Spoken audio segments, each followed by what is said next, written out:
के राय सर भी जुड़ गए हैं, बहुत स्वागत है सर। धनखड़ साहब का इस्तीफा हो गया सर। जयराम रमेश साहब ने तुरंत ट्वीट कर दिया, इस्तीफा वापस लेने के लिए भी रिक्वेस्ट डाल दी उन्होंने। धनखड़ साहब तो कभी विपक्ष से इतना लगाव नहीं रखते थे, फिर अचानक कांग्रेस को इतना लगाव धनखड़ साहब से क्यों हो गया? एक तो जरा हमें ये भी समझाइएगा। दूसरा, ये जो चल रहा है कि ऑपरेशन सिंदूर से लेकर के और सर तक, एसआईआर तक जो विफलता है, जो सवाल है, उन सवालों को ढकने की कोशिश हो रही है। तो धनखड़ साहब क्या देश के लिए इतने अहम हैं कि ये सारे सवाल धनखड़ साहब के इस्तीफे की आड़ में ढके जा सकें? के राय सर? सर, कांग्रेस का धनखड़ साहब से जो मोहब्बत आप कह रहे हैं वह एक तरफा नहीं है। कल राज्यसभा की प्रोसीडिंग देखिए, धनखड़ साहब ने भी कांग्रेस से अपनी मोहब्बत का इजहार किया है और जिस तरह से उन्होंने खड़गे साहब को मौका दिया है, जो सारी बातें कहने की गुंजाइश छोड़ी है।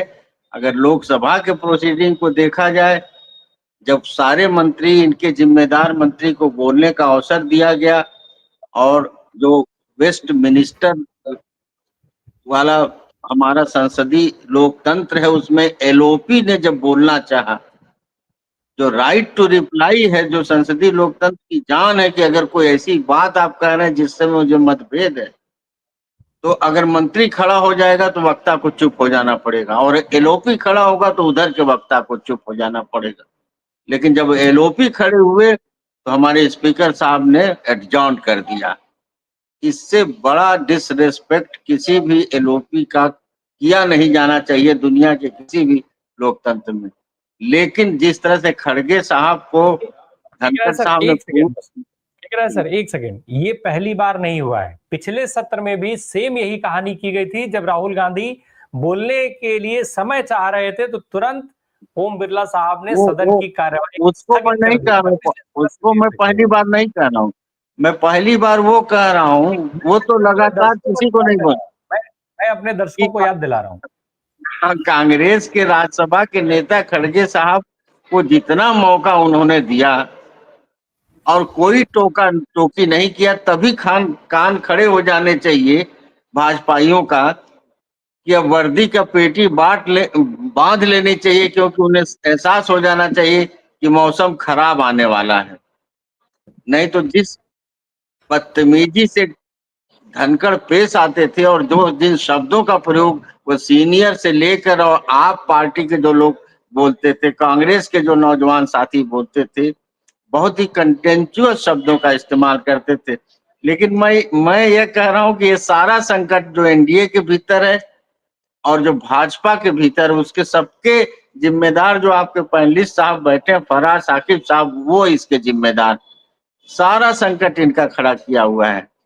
बिहार को लोग कह रहे थे कि अशिक्षित है, पिछड़ा हुआ समाज है, रोजगार नहीं है, भुखमरी है, और हमने हरियाणा को और महाराष्ट्र को और दिल्ली को मुर्गा बना दिया, तो बिहार तो हमारे उंगलियों पे नाचेगा। और बिहार ने जिस तरह से नचाया, अगर 9 जुलाई का वो प्रसिद्ध आंदोलन जो बिहार का राज्यव्यापी आंदोलन था, जिस तरह से चुनाव आयोग को चुनौती देते हुए सत्ता के खिलाफ पूरी बिहार की जनता खड़ी हो गई और व्यापक विपक्षी एकता के साथ, जिसमें बिहार के सारे बुद्धिजीवी थे, सारे सिविल सर्वेंट थे जो बिहार के प्रति मोहब्बत रखते हैं, सारे प्रबुद्ध नागरिक थे, छात्र छात्राएं थी, मजदूर थे। संजोग से उसी दिन कर्मचारियों का all India trade union strike था, जिसके समर्थन में किसान आंदोलन के जो संगठन है वो भी खड़े हुए थे।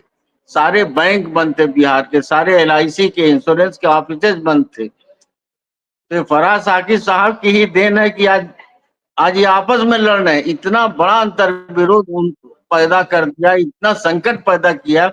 आपको पता होना चाहिए कि एनडीए के घटक, अभी जैसे टीडीपी से नायडू साहब की तरफ से जो आवाज उठी है, वो बहुत गंभीर आवाज, उन्होंने 5 प्रश्न उठाए हैं और नागरिकता का प्रश्न बहुत बड़ा प्रश्न है। और उन्हें डर लग रहा है, मोदी जी जो देश छोड़ के भागे हैं, किसी को अंदाज नहीं था कि यह फकीर इतना जल्दी झोला उठाकर चल देगा। उसके पीछे यही है कि उनको लग रहा है कि जब बोलने की बारी आएगी तो टीडीपी हमारे खिलाफ होगी, और बिहार की स्थिति है कि दलित अति पिछड़े वोटों पर जिस तरह से ये चुनाव चोरों ने वोटबंदी का ऐलान किया है, आप देखिएगा चिराग पासवान से लेकर और वो जो दूसरे दलित नेता हैं, महादलित के नेता हैं, इन सारे लोगों की सांस रुकी हुई है कि हमारा क्या हो, इनके सारे के सारे वोटर ये गायब कर देंगे, इस पार्टी का अस्तित्व ही खत्म कर देंगे। पता चला कि मुसलमानों के साथ दलित और महादलित अति पिछड़ों के नाम वोटर लिस्ट से गायब हैं और ये इनके लिए एक अभूतपूर्व राजनीतिक संकट पैदा करेंगे। लेकिन मुझे एक चीज और भी लगता है इस संकट में, जो आप लोग राज्यपाल का नाम ले रहे थे, सतपाल मलिक साहब का, कल शाम को जो मीटिंग हुई, उस शाम की मीटिंग में जितना इंटरेस्ट ले रहे थे कि कौन कौन लोग उस प्रोब कमेटी में हो, ये जस्टिस वर्मा की जो जांच करेगी, ये बात छन छन के आ रही है कि धनखड़ साहब इस बात में ज्यादा इंटरेस्टेड हैं कि उतना भारी रुपया अगर सिर्फ जज का नहीं था तो और किसका था, वो उस तरफ अपने पूरे प्रोब को ले जाने थे। इसीलिए आप देख रहे हैं कि हमारे यहाँ से एक यादव जी का भी मामला गया, उस पर कुछ नहीं बोल रहे हैं। लेकिन जिस दिन यशवंत वर्मा का मसला आया, उसी दिन उन्होंने सदन के आसन पे बैठ के कहा कि ये आपके घर से बरामद हुआ होता, माननीय सदस्यों से कहा कि तो आप इस समय जेल में होते, या किसी देश के पूंजीपति और औद्योगिक घरानों से बरामद होता तो वो हथकड़ी में होता। लेकिन ये जज है, इसलिए इस पे कोई कार्रवाई नहीं।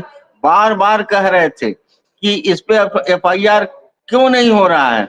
ये धनखड़ साहब आउट ऑफ वे ये सारे सवाल उठा रहे थे और कल बता रहे थे कि विपक्ष के साथ जो है मंत्रणा कर रहे थे, उसमें बार बार जो है इस पे जोर रहे थे कि आप लोगों में से कौन किसका नाम आप प्रपोज कर रहे हैं। और कॉरिडोर में ये बात चल रही है कि धनखड़ साहब इसमें बहुत इंटरेस्टेड हैं कि कई 100 करोड़ रुपया तो जज का शायद न हो तो फिर किसका था।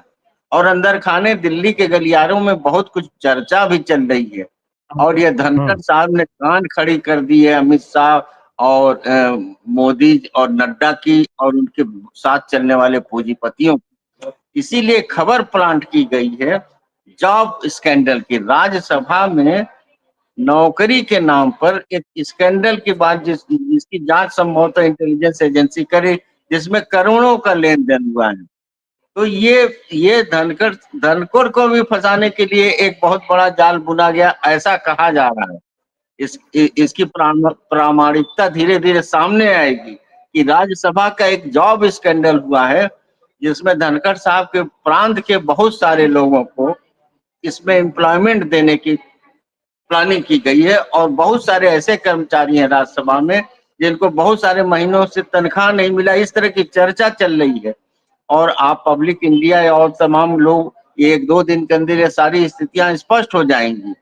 तो आज स्थिति यह है कि संघ और बनाम भाजपा, भाजपा के विदिन भाजपा, एनडीए की अन्य पार्टियां बनाम भाजपा विभिन्न स्तरों पर, और उसको सुलझाने वाला कोई महामानव नहीं है।